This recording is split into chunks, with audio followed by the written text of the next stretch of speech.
Okay, so this is how to put on an Optispark the proper way. This is the new one going on right now. You notice I have the cap off of it. In order to take the cap off of it, you need an inverted Torx, which is an E4. This is a Snap-on brand one. This little sucker right here is about 20 or 25 bucks off the truck. But it's well worth its weight in gold, because you're gonna use it if you have an LT1. So, I take the cap off of it. This has always been a foolproof way. I've never had an issue doing it this way. Now, I have put them on with the cap on, and they didn't freaking start. So, the thing with the Optisparks, they can go on wrong if you force them.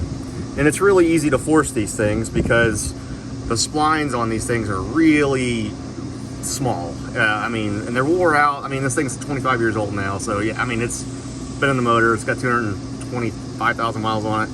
So the splines on the camshaft part of it are probably wore, you know. This one's got an aftermarket cam on it. So I'm gonna go ahead and just wiggle this out. As you can see, that's how I had it in, but there is a fat spline.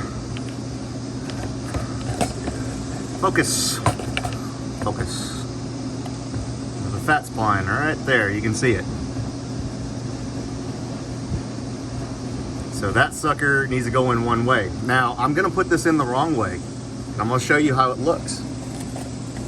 So just to say, I'm gonna go ahead and put this Optispark in. I'm gonna take this thing around. I think I got it, you know, and it feels like it goes in there. I'm like, man, it feels like it's going. So I'm gonna go ahead and, you see I'm rotating this rotor here. And you can kind of shove like, oh, that's it right there. Actually, it is it, because I know it was pointing this way. But you can feel it just slide right in if you got it in the right way. So I'm gonna go ahead and rotate it the wrong way here. Oh, right there. Okay, so it catches right there. That's the completely wrong way. And I've seen people put a bolt in and just start jamming that sucker down. That is the wrong way to do this. You can rotate it again.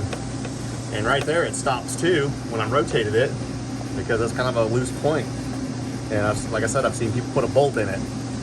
But I'll just keep rotating it around. Nope, that one ain't it. Pull it back out just a tad. Nope.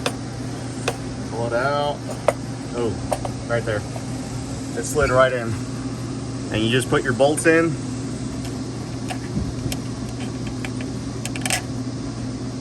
And crank them down. I don't know what the pound feet is. I just kind of snug them pretty good so they don't wiggle out.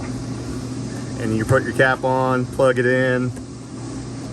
And I always fire them up without the pulley on it and without the water pump, because I'm not draining this crap again if it don't run. So real easy to get to if it's right here. Just be careful taking your spark plug wires off.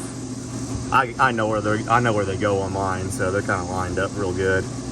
But check your wiring while you're down here for your where's it at? There's an Optispark. Oh, here it is, hidden. You know, check your plug for your Opti. Make sure you don't have any corrosion in it. This one looks pretty good. And then, like I said, put your cap on there and fire it up without the pulley and without the water pump, just to make sure this thing's gonna run, and then you can go do whatever you need to do. But that's my instructional video on how to put on an Optispark the proper way. This goes for just a 93, 94 only. The 95, 96s, 97s, they're a little different. They got a little pin on them.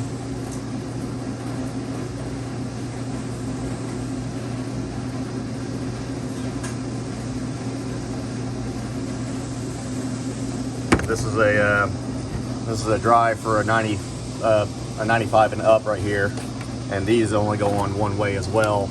But I've seen people put these in the wrong way as well. I've personally never messed with one, but it looks like it's kind of the same concept. I would just take the cap off, rotate it around until it actually went in there properly. And on these, they actually have an O-ring that goes on them. So, but that concludes my video. Hope it helps somebody out.